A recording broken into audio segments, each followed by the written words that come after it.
When Khalilah Few wanted to expand her natural hair salon business, she found a long, empty storefront in Clayton County, Georgia, and she spent her life savings renovating it. But she soon discovered that Clayton County singles out hair salons and barbershops for special restrictions. Because there are already 3 other salons within several miles, the county told Khalilah she couldn't open. I'm Kim Norberg of the nonprofit civil liberties law firm, the Institute for Justice, joined by co-host Keith Neely. We're here today with IJ senior attorneys Renée, Flaherty, and Aronin to discuss how Georgia protects the right to earn an honest living, and how IJ will make sure Khalilah and other entrepreneurs can open for business. This is Beyond the Brief.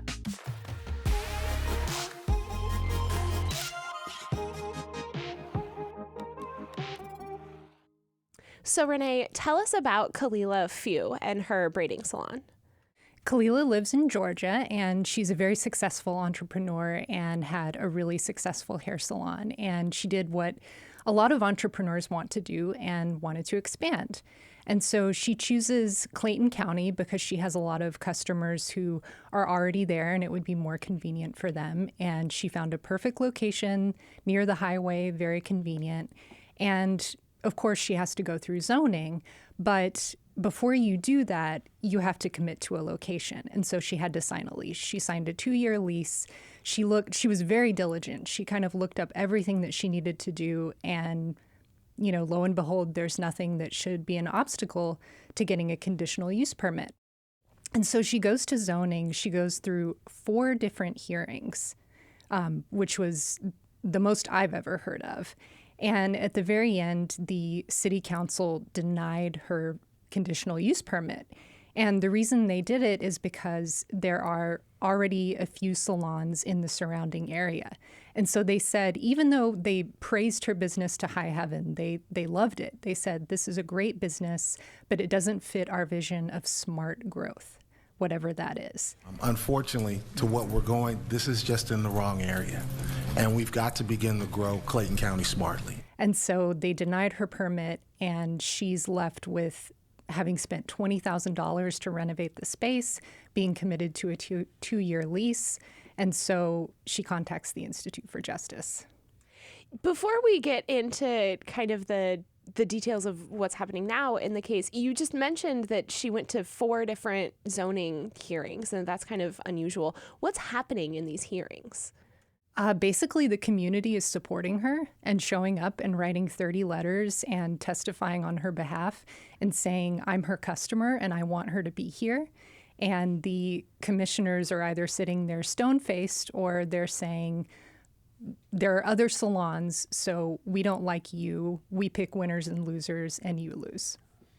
Does the city have I don't even know if cities can do this, but does the city have we want to have 4 salons and we want to have 1 Home Depot and we want to have 3 coffee shops? Is there an actual plan? They talk about this model for smart growth or whatever. Is that a real concrete thing? Or is it just sort of the vibes are off? I think it's a mixture of the two. We have seen their comprehensive plan, but it doesn't say anything about hair salons. It doesn't say anything about businesses being in proximity to each other. It's just hundreds of pages of gobbledygook, and it doesn't say anything about this. And Khalilah, of course, looked at it beforehand and didn't see anything that made her think that she couldn't open a hair salon. Sure. One of the unusual things about this case is I think that the council said the quiet part out loud. I think in a lot of our economic liberty cases, we know that protectionism is kind of underpinning what the city council is doing. Here, the city council straight up told her the reason we're not giving you a conditional use permit is because there are these other businesses that we want to protect. Well, how unusual is that? So here what they said was your business fits. They admitted straight up that it fits under this quote comprehensive plan. And then they said, well, we have too many salons, so we just don't want another one. Basically, they're saying we're trying to centrally plan and doing a very bad job of it. Quiet part out loud, usually it doesn't happen that aggressively, although last year in another IJ case, they expressly said, maybe you should just not be this close to the salon that we are friends with. So sometimes commissioners can be really dumb. What happened when IJ got involved? In this case, so we filed a lawsuit. We filed an appeal and we filed constitutional claims to say that protectionism is not a legitimate interest, that this argument about saturation is not legitimate. It's not a thing a government can do, that the government can't just like create a 100-page document full of a bunch of nonsense. That, Kim, is what it was. It was 100 pages of nonsense. Jeez. I know, it's very impressive. It looks like it took a lot of time to write that amount of nonsense. And you can't just choose, okay, we want 4 salons here and a Home Depot here and everything else. There's called central planning. It doesn't work. So how did Khalilah find IJ? It's really satisfying how she found it. She reached out to us and found us because we won for Awa Diogni last year. So we won a virtually identical case where the commission said the quiet part out loud. The court ruled that this was not a legitimate interest, got a lot of press, and Khalilah found us and reached out. So it's precedent on precedent on precedent.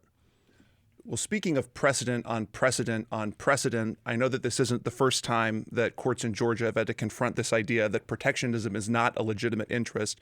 Renée, you've spent a lot of time in the state working on this very question. Could you take us back to, I think, the first time that IJ kind of established this line of case law in Georgia? Sure. So one thing to note, though, is that Khalilah's case came almost a year to the day after Awa's. And so apparently this is just a regular year-long cycle. And I bet next August we'll be back here again. But under new rules, though. Right. Right. Oh, under new rules. They changed the court rules. Georgia's wild. But the reason that one of the reasons that we're representing Khalilah and that we represented Awa is because a couple of years ago, we won a huge victory in an occupational licensing case, which is kind of a bread and butter IJ issue. And that case was called Raffensperger versus Jackson, and it was about Georgia's ill-fated attempt to license lactation consultants, who are, of course, just people who teach women how to breastfeed. It's very simple. It's not rocket science, even though the lawyers tried to make it out as such. But the licensing regime it basically only let one kind of privately certified lactation consultant practice for pay. And that was kind of like the gold-plated certification where you have to go to college, you have to have hundreds of hours of experience. And, basically someone who is a mom could do this job. But we had better than that. As our client, we had a woman who had 30 years of experience and would teach doctors and nurses about breastfeeding. So she could not get licensed under this regime. And so something is wrong when that's the case. And so we sued, we went into court, and we went to the Georgia Supreme Court twice. And the first time they said economic liberty is a legitimate right. And then the second time they said any restrictions on economic liberty have to be reasonably necessary to protect the public health and safety. And, the quiet part out loud, this was to protect existing lactation consultants from competition. And the court also said that that's not a legitimate government interest. And so that's why we're here representing Khalilah, is because that is still happening, even though we won that victory. So that's a really big win. Who was lead counsel on that one? It was me. Thank you, Will. That wasn't a setup, I Can promise. you sort of explain why that's such a big deal? Because you say, economic liberty is a right and, government can't unreasonably infringe on that right. And that seems sort of It sounds obvious. commonsensical. Yeah, that's very right. commonsensical. But I know that to courts, that's extremely not commonsensical. And so can you kind of talk about why that's such a big deal? It's only the fourth time that a state high court has said this. And unfortunately, the federal courts have almost entirely rejected it. But it's because the right to economic liberty isn't specifically laid out in the Constitution. It means it's an unenumerated right, which means it's subject to something called the rational basis test.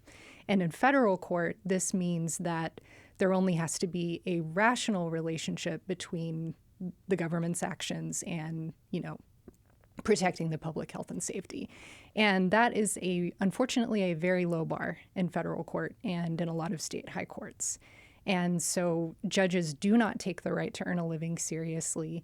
And IJ has had to, over the course of its entire existence, very, very slowly start to change their minds. And we're really starting to develop momentum, especially in Georgia. So Georgia, Texas, Pennsylvania, North Carolina, and the rest of the country, we're coming for you. So talk about how that sort of momentum has played out in Georgia, because we had this Ravensburger case, we had Awa's case, we now have Khalilah's case. Why is it that we need to kind of keep returning to the same kind of idea? We have to protect the precedent. We have to make sure that it's always at the forefront of courts' minds. Lower court judges may not always know about it. So we have to continue to bring cases to cement that precedent and to extend it. Because Ravensburger was about occupational licensing, these cases that we're bringing are about zoning, and courts sometimes treat property rights and economic liberty rights differently. And so we're trying to gradually expand the precedent and hopefully maybe get Khalilah's case up to the Georgia Supreme Court. I mean, in Khalilah's case, after having just won just a year ago, you said, Awa's case, it seems like the Clayton County would kind of see the writing on the wall, right? And would not be doing all this enforcement against Khalilah, wouldn't be making this difficult for her because they're just about to get into, another expensive litigation with IJ. So I think the problem is they think they can get away with it. Like cities think, all right, what are the chances that IJ or someone like IJ comes and does this to us again? And until we've made it clear that, yeah, we're paying attention, you cannot keep treating people like this, you can't keep denying people's rights, they're going to keep trying. So we got to keep swatting at flies. Did you know IJ represents ordinary people, free of charge, as they fight back against government abuse? If you're looking for a rewarding way to support our work, consider becoming a member of our merry band of monthly donors and stand shoulder to shoulder with IJ's clients every month of the year. Monthly donations are convenient and cost-efficient, meaning more of your money goes directly to our fight for freedom and justice. Sign up to donate today at ij.org/monthly.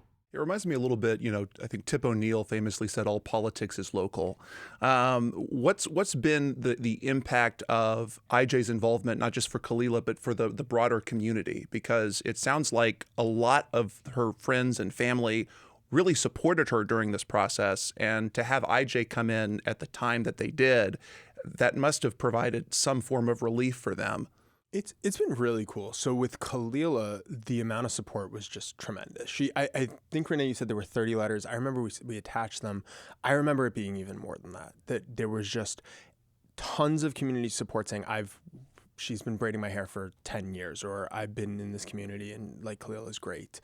And there really was nobody coming out saying anything different.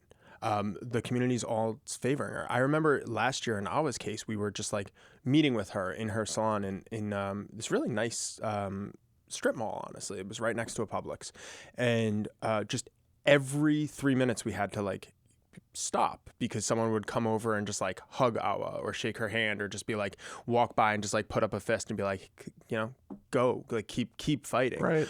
People do notice this on the ground, and I think they really care. So where is the sort of local government coming from? What's the force on the other side if there's this whole community around them and you talk about protectionism kind of vaguely, who's being protected? So I think if I'm trying to steelman the other side's argument, right, the best I can come up with is that they pay some law firm or some consulting firm a lot of money to write this 100-page nonsense central planning document, their strategic idea. And they have this image that there is some idealized version of what commerce in the city should look like. And they just, in that street, they don't want another salon. And that's just not how it works. It's not if you don't build it, they will come. You don't get whatever they want. I don't know. Maybe they want a Lowe's. You don't get a Lowe's by not building a salon, or you don't get a data center by keeping all the coffee shops out.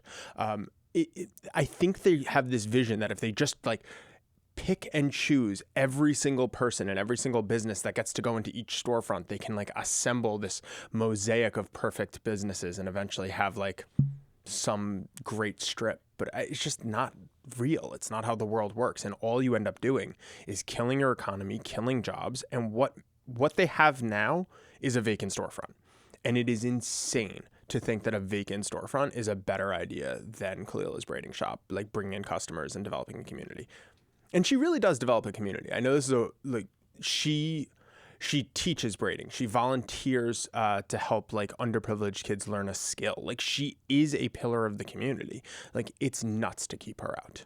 We've litigated against a bunch of, braiding regulations, a bunch of food truck regulations, a whole bunch of these kind of local issues. And this comes up a lot of, there's other similar stuff that's nearby and things like that.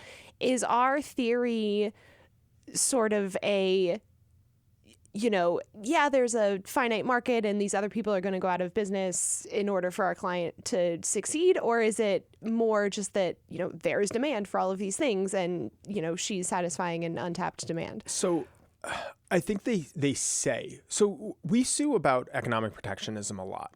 And I think in every one of the cases, I have heard someone say like, well, there's going to be a race to the bottom. There's going to be this destructive competition. Right. Except I've now gone to trial on several economic liberty protectionism cases.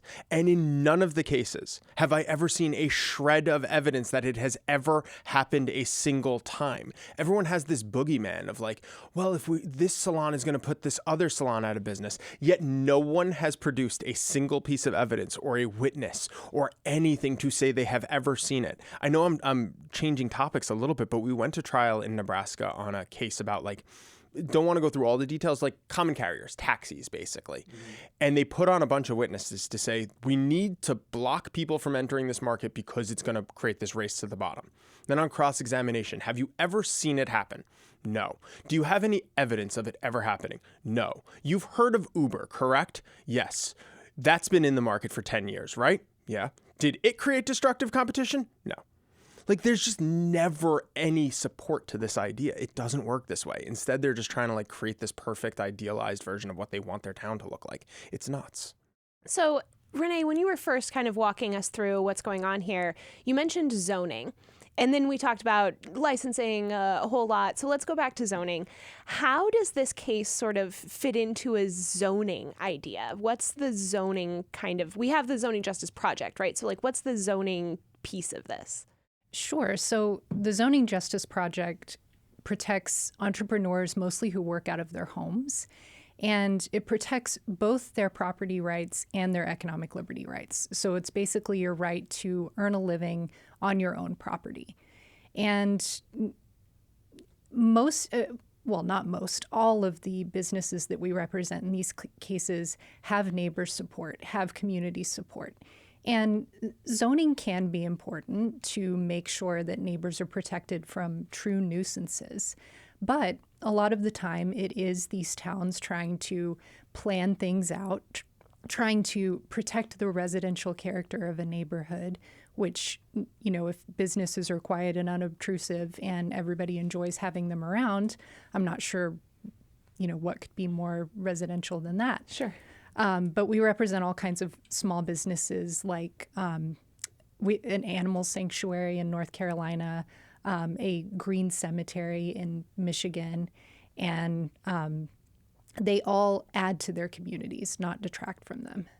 So it sounds like then zoning is just, one tool in the regulator's toolkit. There's occupational licensing that they can use to protect, the entrenched workers from competition. There's zoning. There's other sorts of regulatory laws. So we're all kind of we're attacking all of those barriers to what it sounds like is, restrictions on competition.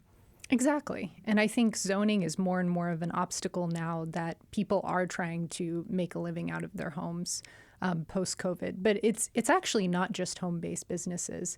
Another part of our zoning project is a warming center in Montana for the homeless, and they actually already had their permit, and the city just shut them down just because politically homeless people aren't super popular at the moment. And even though the shelter had done nothing wrong and the community supported it, they revoked their permit.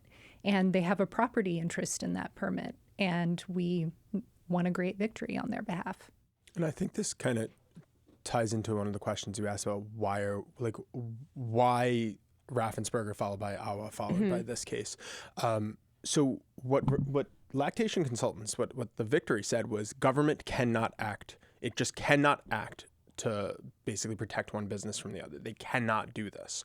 So governments try to keep that power by trying to play whack-a-mole. Like, okay, we can't do it in occupational licensing. Can we protect in zoning? And now we're beating them on zoning. And next year they're going to turn around and be like, well, can we do protectionism on, I don't want to give them any ideas, but there's a lot of, like, they're going to try to find some other way to do it. And what IJ is for, what we exist to do, is to come back and say, nope, what the court said is you can't do this at all. You don't have the power, and I don't care what you call it.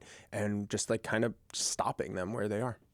It seems like if you're a, overzealous regulator, I'm not an overzealous regulator. Well, not you. Okay. Those are fighting words right there. Right. If one were to be an overzealous regulator, it seems like zoning is kind of a better tool for you than occupational licensing, because the zoning rules are so complicated and so detailed, but also so vague that it sort of lets you arbitrarily do kind of whatever you want to do. And everyone has to jump through 100 hoops. Each one of those hoops could be kind of the downfall. And yet the actual parameters there are kind of question mark, right? And so are we trying to sort of get rid of zoning as a tool, or are we trying to fix that problem so that it's clearer and simpler? Does that make sense? Keith is nodding along, and I can't tell if it's because I kind of get where you're going with this. Yeah. Is it a problem that's endemic to zoning, Yes. or is zoning something that can be fixed, can constitutionally occur? Yeah. So first, if you're an overzealous regulator who thinks that you can use zoning to do unconstitutional things, we are straight up coming for you. Of course. Secondly, like we are. Yeah, zoning can be constitutional. The Zoning Justice Project is not the zoning elimination project. Zoning can be done even-handedly.